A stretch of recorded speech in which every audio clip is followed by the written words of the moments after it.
లలిత, ఇక్కడికి వచ్చే వాళ్ళతో ఎవరితోనైనా నాగులకు విరోధం ఉందా? వాళ్ళు తిట్టడం, ఇతను వాళ్ళ కాళ్ళని పట్టడం, వాళ్ళు నోట్లు విసిరితే ఇతను నోరు మేయడం తప్ప గొడవలేం లేవు. పోనీ అతనికి ఇంకెవరైనా విరోధులున్నారా? మొన్న సింహాచలం అనే బ్రోకర్ తో నాగులకి పెద్ద గొడవ జరిగింది. బిజినెస్ లో తన మోసం చేసినందుకు దెబ్బలాడి చంపుతానని ఆ సింహాచలం బెదిరించాడు కూడా. మేమందరం అడ్డుపడి ఆ గొడవ ఆపాం. ఆ సింహాచలం ఇప్పుడు ఎక్కడుంటాడో తెలుసా? శవాన్ని పీక్కు తినే నక్కలు శ్మశానంలోనే ఉంటాయి. అమ్మాయిల మీద సొమ్ము చేసుకుని బ్రతికే ఆ సింహాచలం ఎలాంటి చోట ఉంటాడో మీరు ఊహించుకోలేరా సార్? ఓహో, వాడు అక్కడుంటాడా? Thank you very much Lalitha. Figure లేకపోయిపోయి మన దేశంలో మన వ్యాపారం మరీ సవకైపోయినదిరా. అందుకే ఇతర దేశాలతో లింక్ పెట్టేసుకున్నాను. దుబాయ్ సాహిబులు నా చుట్టూ కుక్కలా తిరిగేస్తున్నారు. నమ్మండి, తొందరలో సింహాచలం గాడు విమానాల్లో ఎగిరిపోయి రోజులు దగ్గర పడ్డారా. ఏంటి పోలీసులు వస్తున్నారు గురు. చెప్పండి రా, సింహాచలం అక్కడ. తెలియదు బాబు. చెప్పండి రా. తెలియదు బాబు.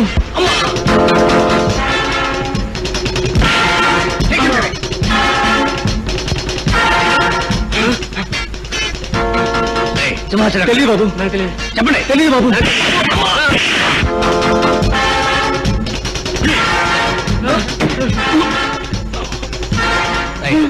సింహాచలం అక్కడ. నాకు తెలియదు సార్. నాకు తెలియదు సార్. చెప్పండి.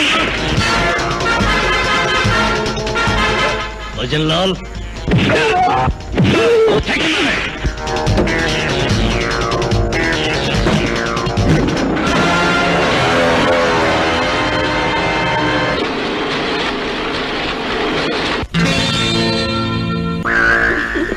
చూడండి బాబు. మీరంతా అక్కడ పని చూసుకురా. పంకు, నీకు గుడ్ న్యూస్ పట్టుకొచ్చాను. ఏమిటది? ఏముంది, దుబాయ్ పార్టీ వాళ్ళు వచ్చారు. పెట్టలాడే పిల్ల కావాలన్నారు. నిన్ను వాళ్ళకి అమ్మేశాను. ఏటా కరెంట్ షాక్ దిన కాకలేకపోయినావు. వెళ్ళేది కొత్త దేశమైనా నువ్వు చేసేది పాత పనేనా? బతికేది ఏదో బతుకైనా, చచ్చేది ఏ నేల మీదైతే నాకు తృప్తిగా ఉంటుంది. వద్దు, నేను చెప్పే మాట విను. ఇక్కడ పోలీసులతో పెద్ద గొడవ అయిపోయింది. రేపు నువ్వు దుబాయ్ వాళ్ళతో వెళ్తే నీతో పాటు నేను వచ్చేయాల్సి వస్తున్నాను. ఎక్కువ మాట్లాడమంటే టేక్ కొరికి పారేస్తాను. రేపు నేను దుబాయ్ వాళ్ళతో పంపడం ఖాయం. ఈ లోపల ఏదైనా గొడవ చేసావా చీల్చి పారేస్తాను, జాగ్రత్త.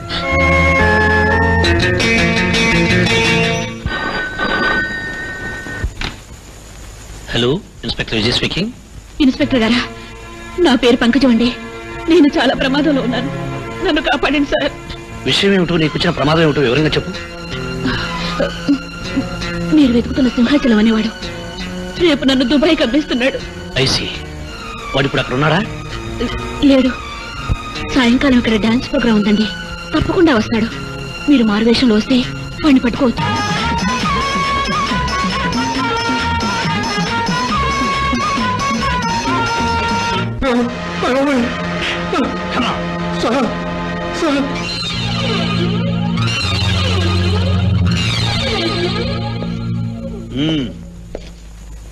నువ్వు ఈ కత్తితోనేనా నాగుల్ని మిగిలిన వాళ్ళు కూడా హత్య చేసింది? అయ్య బాబోయ్, నేను హత్యలు చేయటం ఏంటండి? నా అలాంటి వాళ్ళు ఎవరన్నా ఏమన్నా అంటారేమో చూపించి బెదిరించాలని దగ్గరెట్టుకున్నానండి. నేను చెప్పేది నిజమండి. అమ్మతోడు.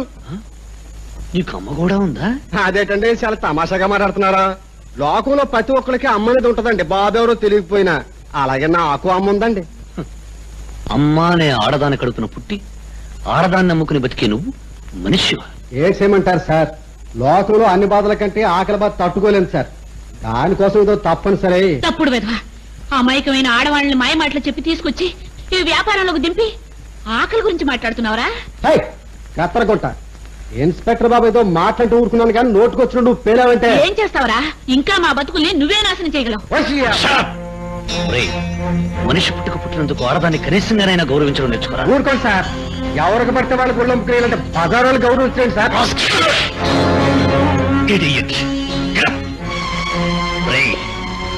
ఆమెను బజారు మనిషిని చేసిందెవరు? నువ్వు. ఆమెను ఒళ్ళ ముక్కుని వ్యాపారంలోకి దింపిందెవరు? నువ్వు. ఆమెను సంతలో పశువులా నిలబెట్టిందెవరు? నువ్వు. ఇప్పుడు ఆమె పుట్టిన గడ్డ మీద ఈ మాత్రం బ్రతుకు కూడా బ్రతకనీయకుండా పరాయి వాళ్ళకు అమ్మాలని చూసిందెవరు?